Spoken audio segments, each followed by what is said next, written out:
اعوذ باللہ من الشیطان الرجیم، بسم اللہ الرحمن الرحیم۔ السلام علیکم ورحمۃ اللہ وبرکاتہ۔ ناظرین، آج ہم آپ کو ایسا وظیفہ بتائیں گے جس کو پڑھنے سے آپ جہاں شادی کرنا چاہتے ہیں، شادی کروانا چاہتے ہیں، 3 روز کے اندر اندر وہیں پر آپ کی شادی ہو جائے گی انشاءاللہ تعالی۔ ناظرین، اگر ہماری ویڈیو آپ کو اچھی لگے تو ہمارے چینل کو ضرور سبسکرائب کر لیں، شکریہ۔ ناظرین، اس وظیفے کی اجازت عام ہے اور وہ وظیفہ یہ ہے۔ ناظرین، اس وظیفے کو کرنے سے پہلے 2 دن آپ اپنے آپ کو تمام برائیوں سے بچائیں۔ مثال کے طور پر جیسے جھوٹ، غیبت، چغلی اور دوسرے گناہ۔ 5 وقت کی نماز لازمی پڑھا کریں اور کوئی چیز نہ کھائیں جس سے آپ کے منہ سے بدبو آئے۔ اس کے بعد اگلے دن نماز عشاء کے بعد باوضو ہو کر خوشبو لگائیں اور جائے نماز پر بیٹھ جائیں اور نہایت یکسوئی کے ساتھ 500 مرتبہ آیت کریمہ پڑھیں۔ ناظرین، آیت کریمہ جو ہے وہ لکھی ہوئی آپ کو اپنے موبائل اور کمپیوٹر کی سکرین پر نظر آ رہی ہوگی۔ یہ آیت کریمہ 500 مرتبہ پڑھنے کے بعد دونوں ہاتھوں کو الٹا کر کے ملا لیں۔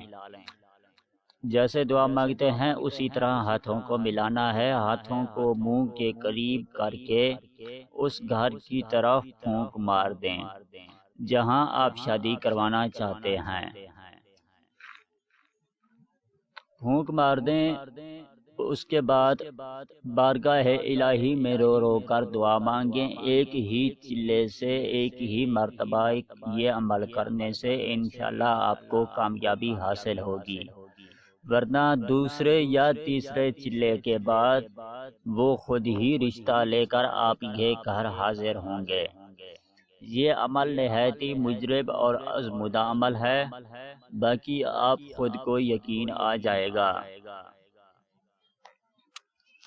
تو ناظرین، اس وظیفے کی کامیابی کے لیے میں آپ کو چند باتیں بتاتا چلوں کہ سب سے پہلے آپ کبھی جھوٹ نہ بولا کریں۔ ہر وظیفے کی کارآمدی کے لیے 5 وقت کی نماز لازمی پڑھا کریں اور اول و آخر 11 مرتبہ درود پاک لازمی پڑھ لیا کریں، اور کوئی ایسا کام نہ کریں جس سے اللہ پاک آپ سے ناراض ہوں، اللہ پاک کی ناراضگی کا سبب بنے۔ کوشش کیا کریں کہ ہر وہ کام کریں جس سے اللہ پاک آپ سے راضی ہو جائیں اور اللہ پاک کی رضامندی کا سبب بنے۔